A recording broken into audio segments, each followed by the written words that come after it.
Assalamualaikum warahmatullahi wabarakatuh. Perkenalkan, nama saya Akir Revaldi Anggara, NIM 1020240004. Saya di sini akan memberitahu teman-teman tentang apa sih itu negosiasi dan tentang seberapa pemahaman saya tentang negosiasi tersebut dengan dosen pembimbing Pak Brian, mata kuliah negosiasi.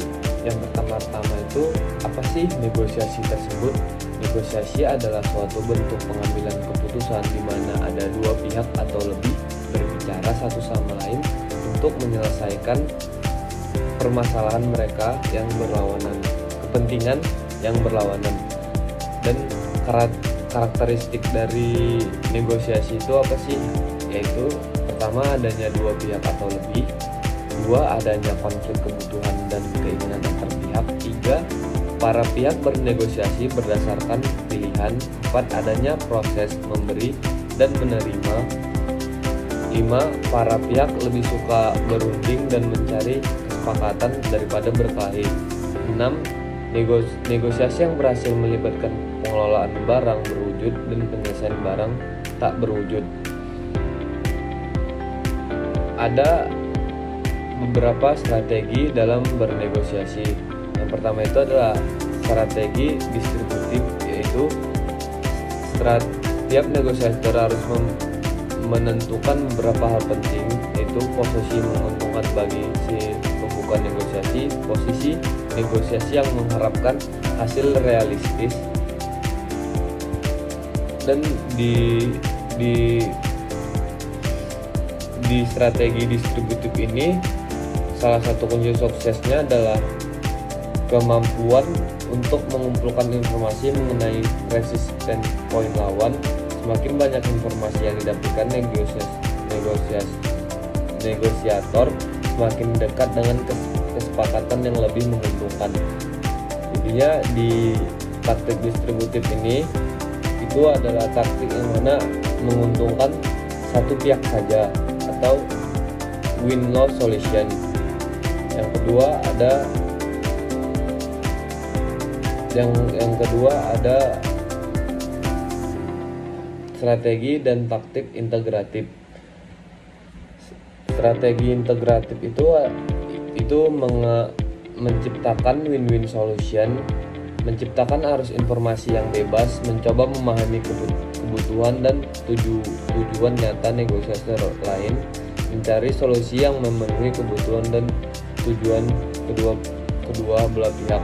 Contohnya tuh di integratif tuh, semisal ada yang jual motor seharga 11 juta dan ditawarlah oleh pembeli dengan harga 10 juta.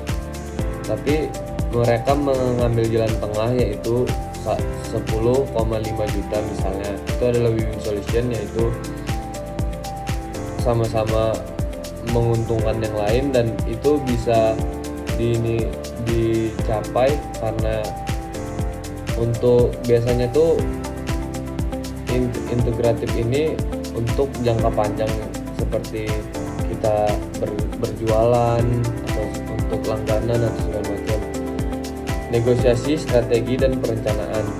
Dimensi dalam negosiasi yaitu adanya strategi dan perencanaan dalam negosiasi, seperti tadi itu strategi integratif dan distributif, ada juga kognitif segala macam.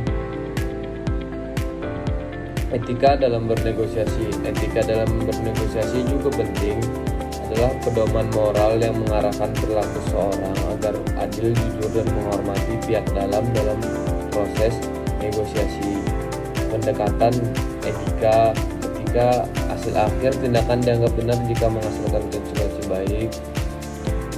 Dan mengapa menggunakan taktik yang menipu, motif kekuatan, motif lain untuk bersikap tidak etis, akibat dari perilaku tidak etis, penjelasan dan keputusan untuk menggunakan strategi yang ambigu.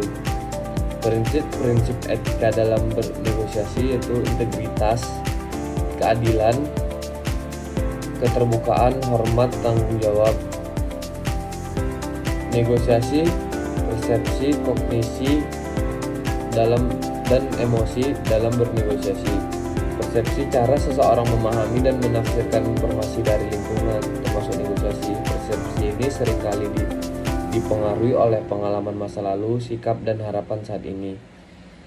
Distorsi persepsi, gangguan atau kesalahan dalam proses memahami pihak lain.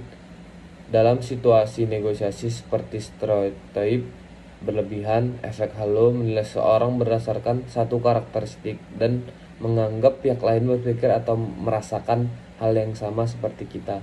Kognisi, proses berpikir dan pemrosesan informasi untuk membuat keputusan selama negosiasi. Emosi itu perasaan dan suasana hati itu juga berpengaruh. Jadinya kesimpulannya ialah negosiasi itu sangat-sangat penting dalam kehidupan kita sehari-hari, dan apalagi saya berada di prodi manajemen sumber daya manusia. Negosiasi itu penting dalam pengambilan keputusan sebagai HR untuk saya ke depannya, dan pelajaran negosiasi itu mata kuliah negosiasi itu benar-benar penting untuk saya. Sekian dari saya. Wassalamualaikum warahmatullahi wabarakatuh.